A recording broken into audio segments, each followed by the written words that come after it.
जय हिंद दोस्तों, आप सभी लोगों का हमारे चैनल मैथ बेस पे स्वागत है। तो आज हम आप लोगों को कराने वाले हैं प्रैक्टिस सेट 14 की साइंस 111 से 150 क्वेश्चन तक। देखिए पहला क्वेश्चन क्या है डियर। जब एक गिलास पर रखे गए कार्ड को उंगली से धक्का दिया जाता है तो उस पर रखा सिक्का गिलास में गिर जाता है। यह कथन किस नियम की व्याख्या करता है? तो यह कथन जड़त्व के नियम की व्याख्या करता है। ऑप्शन कौन सा हो जाएगा? थर्ड सेकंड हो जाएगा। ठीक है, आगे बढ़ते हैं। निम्नलिखित में से कौन सा घर्षण बल के बारे में सही नहीं है? तो आइए देखते हैं कौन सा सही नहीं है। घर्षण बल वह है जो संपर्क में दो सतहों के सापेक्ष गति का विरोध करता है। बिल्कुल सही है। घर्षण बल जो किसी सतह पर चलने फिसलने का कार्य करता है स्लाइडिंग घर्षण कहलाता है। ये भी आपका क्या है? स्लाइडिंग घर्षण कहलाता है।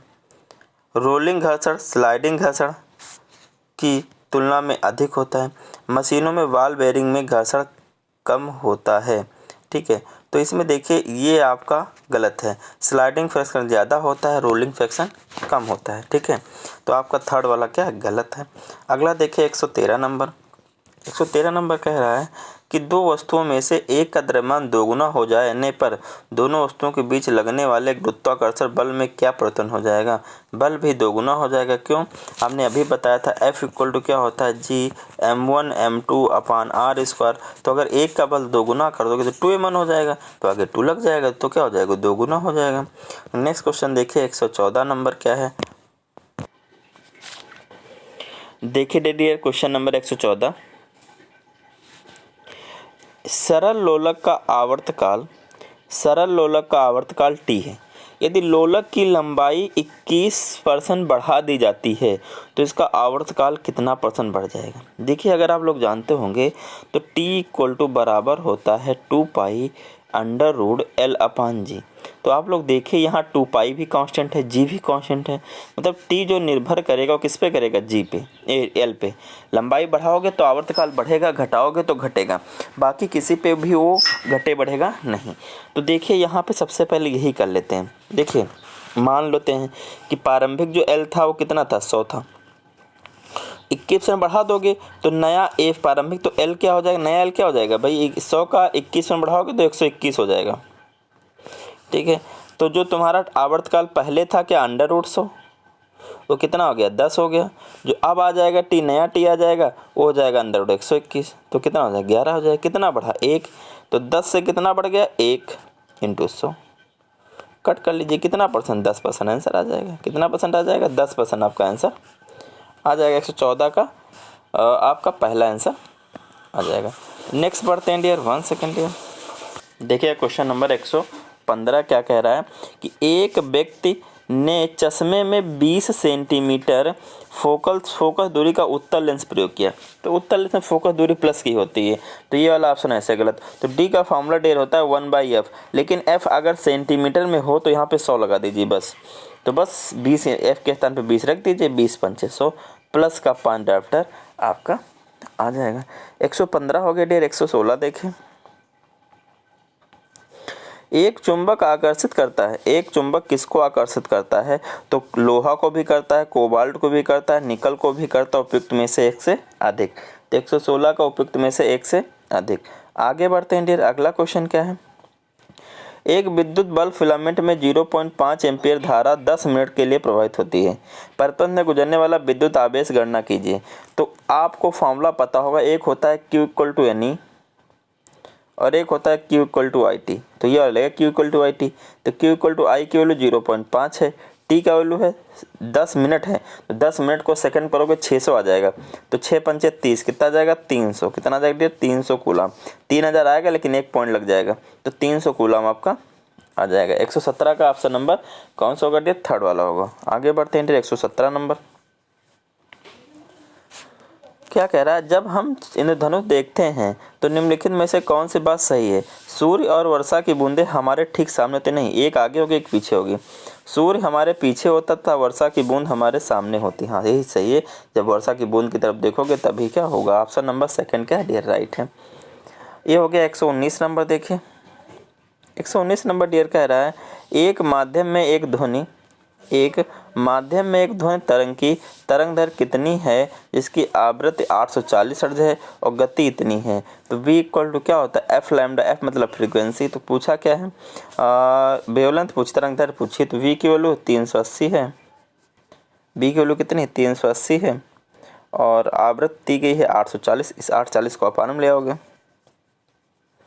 इंटू लैम्डा, इसको काटोगे तो आपको दिख रहा पहले ऑप्शन आएगा, बाकी सब बड़े हैं, 0.45 आएगा। ठीक है, आगे देखते हैं।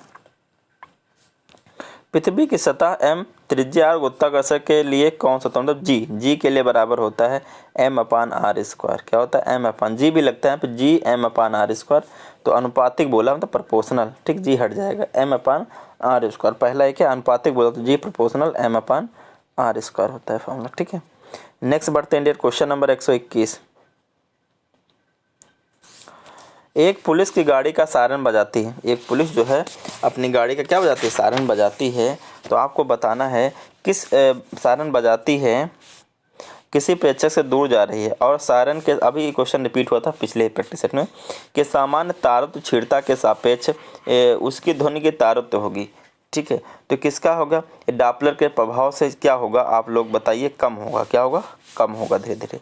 तो पहला राइट है। सेकंड देखें, अब देखिए संलग्न परिपथ आई, अब आई का मान क्या, मतलब धारा मान बताना, जबकि 3 ओम प्रतिरोध में धारा का मान 2 एम्पीयर है। ये 3 वाला है, इसमें धारा कितना है 2 एम्पीयर है। 3 ओम में धारा 2 है तो बी इक्वल टू क्या होता है आई आर होता है। तो बी इक्वल टू आई की वैल्यू 3, आई की वैल्यू 2 और एम्पीयर 3, 3 दूनी 6 वोल्ट, 6 वोल्ट। मतलब इसमें वोल्टेज हर एक, ध्यान रखिएगा जो श्रेणी पैरेलल जो लगे होते हैं जैसे उसमें सब में क्या होता है, जो विभवांतर होता है, जो पोटेंशियल होता है वो सेम होता है, करंट सब में अलग अलग होती है। तो हमसे पूछा पूरी आई बताओ क्या होगा, तो हम सबसे पहले पूरा रेजिस्टेंस निकालेंगे। आपको ध्यान में पीछे आ गया तो क्या होता है 1/r equal to 1/r1 plus 1/r2 plus 1/r3। तो क्या हो जाएगा 1/3 प्लस 1/2 प्लस 1/1। इनको जोड़ोगे तो 6 एलसीएम लोगे, 3 दूनी तो 2, 2 तीन तो 3, 1 छक्का तो 6, 6 3 9 2, 6 3 9 2 11, 11/6 आएगा। तो ये आ जाएगा टोटल आर, टोटल आर। तो बी इक्वल टू क्या होता है आई आर, तो बी इक्वल टू क्या होता है आई आर, तो आई इक्वल टू क्या हो जाएगा b/r। तो b की वैल्यू कितनी है, b की वैल्यू 6 आई थी, ये कितना 11/6, तो 6 छाक 36, 36/11 कितना आ जाएगा 36/11 आ जाएगा। ऑप्शन में कहीं 36/11 हो तो आप लगा सकते हो। ठीक है, ऑप्शन में कहीं भी 36/11 हो तो आप लोग लगा सकते हो, या पॉइंट में 36/11 कहीं भी नहीं तो उपयुक्त में से कोई नहीं। इन्होंने इस क्वेश्चन को गलत तरीके से इस बुक में सॉल्व किया गया है। ठीक है, आगे बढ़ते हैं। निम्नलिखित में से कौन सा शून्य त्वरण से गति करते हुए पिंड के वेग समय ग्राफ को निर्भर करता है। तो शून्य वेग होगा तो ऐसा चलेगी। ठीक है, तो क्या है समय अक्ष के समानांतर एक सीधी रेखा होगी, यही आपका ऑप्शन क्या है सही है, ऐसे चलेगी सॉरी। ठीक है, आगे देखिए 124 नंबर क्या कह रहा है डियर क्वेश्चन आपका, रासायनिक प्रतिक्रिया में संपूर्ण ऊष्मा परिवर्तन समान होती है, चाहे वो एक या कई चरणों में, 2 या 2 से अधिक चरणों में लाई गई हो। इसे क्या कहा जाता है, इन्होंने मतलब कहा चाहे a प्लस बी से c बनाओ, डायरेक्ट c बना लो, चाहे पहले आप a प्लस बी मिला के उसमें c बनाओ, d बना लो, फिर d प्लस e मिला के उसमें क्या बना लो आप c बना लो, आपका एनर्जी लॉस बराबर होगा। तो क्या होता है हेस का नियम, क्या होता है हेस का नियम है।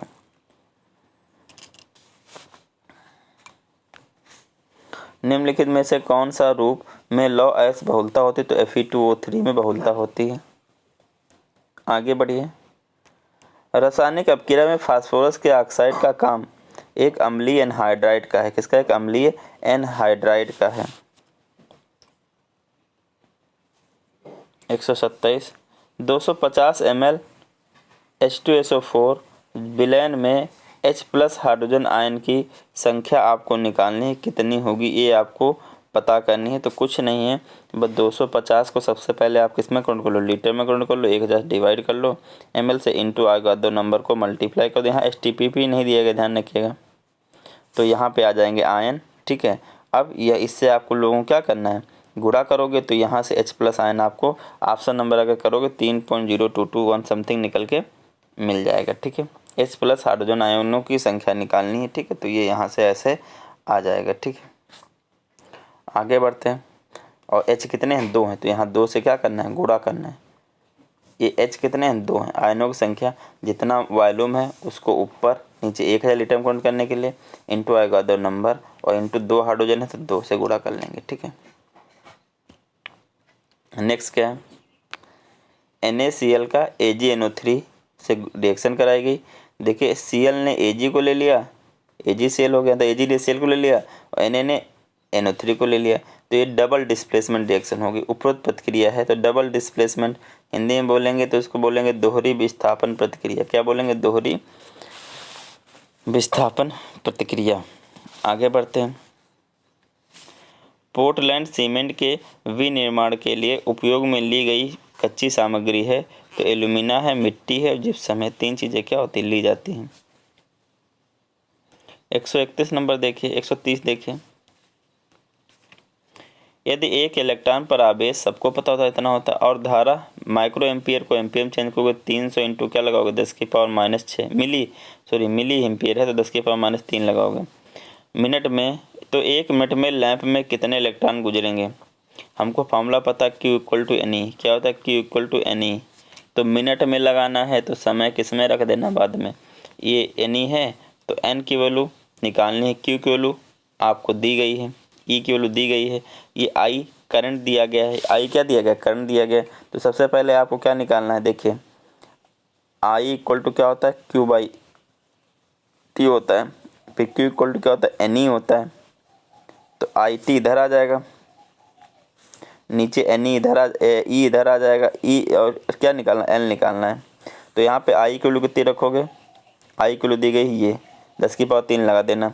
टी की वैल्यू दी गई है 60 सेकंड, कितना 60 सेकंड। 1 मिनट में पूछा तो 60 सेकंड रख दीजिएगा, 1 मिनट पूछा देखिए। और ई आपके रख दोगे ए, रख के जब काटो पीटोगे तो आ जाएगा 1.125 10⁻20 ऑप्शन सेकंड आ जाएगा, ठीक है। आगे बढ़ते हैं। पीएच को किसकी मदद से सतर्क रखा जाता है, बफर विलयन। बफर विलयन वो घोल होते हैं जिसमें अल्प मात्रा में अम्ल या बेस मिलाने से घोल का पीएच अपरिवर्तित रहता है, ठीक है, अपरिवर्तित रहता है, बफर विलयन कहलाते हैं। साबुन उद्योग का उत्पादक है ग्लिसरॉल, क्या एक मीडिएटर के रूप में बनता है ग्लिसरॉल। अगला कह रहा है 133 नंबर, फोटोग्राफिक प्लेटों को काले कागजों से ढककर रखा जाता है क्योंकि प्लेट में क्या होता है लगा सिल्वर ब्रोमाइड प्रकाश के प्रति अति संवेदनशील है। काला कागज उसे प्रकाश के संपर्क में आने नहीं देता। तो यही है क्या है इसका राइट रीजन है। सल्फ्यूरिक अम्ल के औद्योगिक उत्पादन में काम आने वाली 2 गैसें। तो सल्फ्यूरिक का उत्पादन होता है तो उसमें काम आने वाली क्या, एक तो सल्फर डाइऑक्साइड और हाइड्रोजन, यही दोनों गैसें काम में आती हैं। नेक्स्ट बढ़ते हैं नेक्स्ट आपका है निम्नलिखित में से सही कथन को पहचानिए। अम्ल स्वाद में कड़वे होते हैं, गलत। अम्लों का पीएच मान 7 से निम्न होता है, 7 से कम होता है, तो यही सही है, ठीक है। आगे बढ़ते हैं। ग्लाइकोलिसिस का अंतिम उत्पादन होता है, तो ग्लाइकोलिसिस का अंतिम उत्पाद होता है, तो अंतिम उत्पाद क्या होता है, तो अंतिम उत्पाद आपका होता है पायरुविक अम्ल, पायरुविक अम्ल ही होता है। 137 देखिए, निम्नलिखित उदाहरणों में से किसमें विषम बीजाणुकेता पाई जाती है। तो ये पाई जाती है लाइकोपोडियम और सिलजेना में नहीं, सिलेजिनेला और नहीं, सिलेजिना मार्सलिया में, इसमें पाया जाता है, ठीक है, विषम। आगे अगर आप बढ़ोगे अगला क्वेश्चन नंबर, मेंडल के नियम तक केवल तभी लागू होते हैं जब माता पिता की शुद्ध प्रजनन हो। माता पिता क्या शुद्ध प्रजनन हो या फिर पेरेंट का नहीं, तो ये पहला है इसका क्या है राइट, आगे पढ़ने नहीं है। आगे आपका है नेमाटोब्लास्ट या देश की या दंश कोशिकाओं जिस जंतु में पाई जाती हैं, ठीक है, उनको हम क्या कहते हैं, तो उनको एनिमेलिया के कहते हैं, लेकिन एनिमेलिया तो इसमें है नहीं तो इसको निडारिया भी बोलते हैं, ठीक है। आगे देखें, एरोबेरिक श्वसन किस गैस का उपयोग करता है। जो एरोबेरिक श्वसन होता है वो किस गैस का, सबको पता है किसका, ऑक्सीजन का उपयोग करता है, ठीक है। आगे बढ़िए, क्वेश्चन नंबर 141 देखिए। निम्नलिखित में से कौन एक दिशात्मक खाद्य श्रृंखला का प्रतिनिधित्व करता है? तो पहले घास होगा, फिर हिरण होगा, फिर शेर होगा। ऑप्शन सेकंड क्या है? राइट है। मानव शरीर में गुब्बारे नुमा संरचना जिन्हें एल्वेली कहा जाता है, ये कहाँ? फेफड़ों के अंदर पाई जाती हैं। ठीक है, थर्ड वाला ही राइट है। अगला है, भारतवर्ष में जल प्रदूषण निरोध एवं नियंत्रण अधिनियम किस वर्ष पारित किया गया था? तो 1974 में पारित किया गया था। 1974 में क्या किया गया था? पारित किया गया था। ऐसी समष्टि पारस्परिक क्रिया जिसमें एक जाति को लाभ होता है और दूसरे को ना तो लाभ होता है ना ही हानि होता है, उसको बोलते हैं सहपारिकता। ठीक है, सहपारिकता, साथ साथ रहें लेकिन एक को लाभ होता है, दूसरे को ना तो लाभ होता ना हानि। ठीक है, तो इसका कौन सा हो जाएगा? ठीक है, 144 को इसको बोलते हैं सहभोजिता। सहपारिकता नहीं, सहभोजिता बोलेंगे। क्या बोलेंगे इसको? सहभोजिता बोलेंगे। सहपारिकता साथ साथ रहें, दोनों कुछ ना कुछ लाइकेन में जैसे होता है। ठीक है, संसाधित भोजन को संरक्षित करने के लिए निम्नलिखित में से किसका उपयोग पाररक्षक के रूप में किया जाता है? तो सोडियम मेटाबाइसल्फेट का ही पाररक्षक के रूप में किया जाता है। आगे बढ़ते हैं, अगला क्वेश्चन क्या बोला गया है? एक आर्द्र नम दिन की सुबह यदि एक कोमल तने वाले पादप को उसके तने के आधार से एक तेज ब्लेड से क्षैतिज रूप में काटते हैं तो तने के स्थान से विलयन की बूंदें रिसका निकलना लगती हैं। यह इस कारण होता है। किस कारण होता है? देखिए, कारण क्या लिखा गया?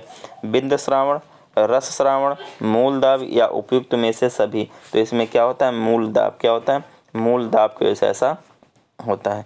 147 देखिए डियर क्या है? 147 नंबर, चक्रवात तटीय क्षेत्रों में मृदा मिट्टी की उर्वरता को कैसे घटाते हैं? उस स्थान पर भौम जल स्तर बढ़ा के, उस स्थान पर भौम जल स्तर को घटा के।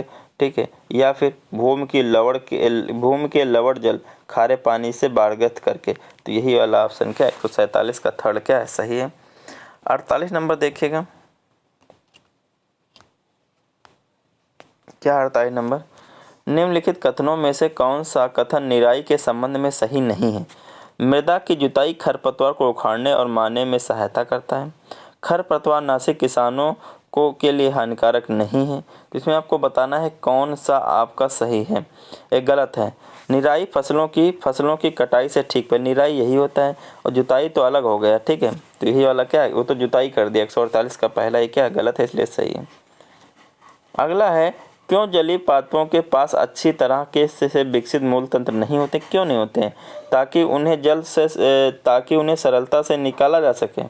ताकि उन्हें सरलता से क्या किया जा सके? निकाला सके नहीं। उन्हें जल सोखने के लिए लंबी जड़ों की आवश्यकता नहीं होती, क्योंकि जल तो उनके पास बहुत सारा भरा होता है। यही सही है। उन्हें खनिजों सोखने की आवश्यकता नहीं, खनिज तो सबको चाहिए। तो ऑप्शन सेकंड क्या है? राइट है, केवल बी। एक क्वेश्चन और बचा डियर, देखिए 150 नंबर, क्या बोला गया है? जैव मंडल नियम के संदर्भ में निम्नलिखित में से कौन सा कथन सही नहीं है? उनकी कोई निश्चित परिसीमाएं नहीं है। बिल्कुल है, गलत है। तो ये पहले वाला गलत है, इसलिए पहले वाला क्या होगा? सही होगा। गलती पूछा इसलिए ही क्या है? सही है। तो ये डियर आपके 14 प्रैक्टिस सेट आपके हो गए हैं। 15 वाला हो सकता है मैं आज कर दूं या फिर मैं कल कर दूं। प्लस साइंस आपकी मैंने पूरी 1 से लेकर 15 सेट तक हो जाएगी। अगर आज कर पाता हूं तो आज ही कर दूंगा 15 नंबर, वरना फिर कल कर दूंगा। ठीक है, ओके, जय हिंद दोस्तों, मिलते हैं नेक्स्ट वीडियो में।